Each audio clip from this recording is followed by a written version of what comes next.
me ask you something. I mean, we're halfway through, okay? Halfway through. Looked at a lot of verses.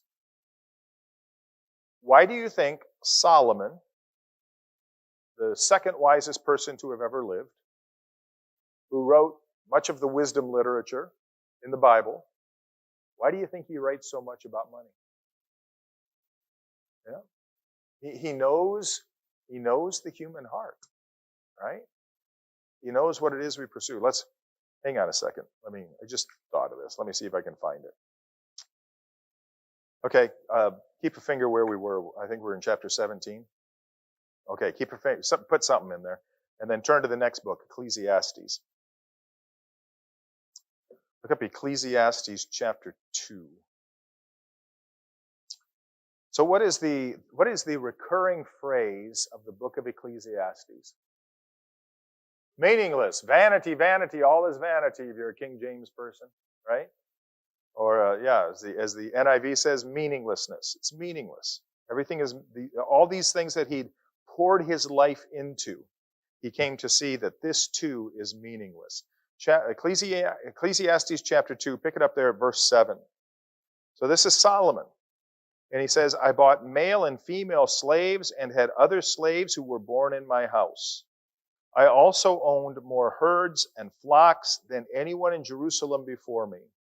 I amassed silver and gold for myself and the treasure of kings and provinces. I acquired male and female singers and a harem as well, the delights of a man's heart. I became greater by far than anyone in Jerusalem before me.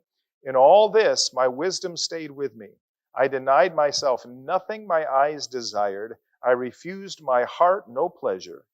My heart took delight in all my labor, and this was the reward for all my toil.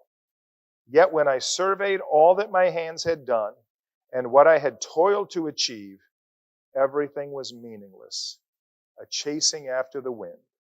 Nothing was gained under the sun. So Solomon, who had amassed incredible wealth, comes out the other side and he says, you know what?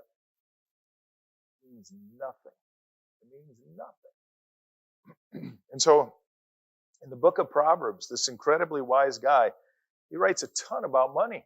Because as some of you said, he had it, but he also realized it's meaningless. This doesn't give me satisfaction in life. All this does is add problems to my life. The more you have, the more you're responsible for, right? So he writes an awful lot about money here.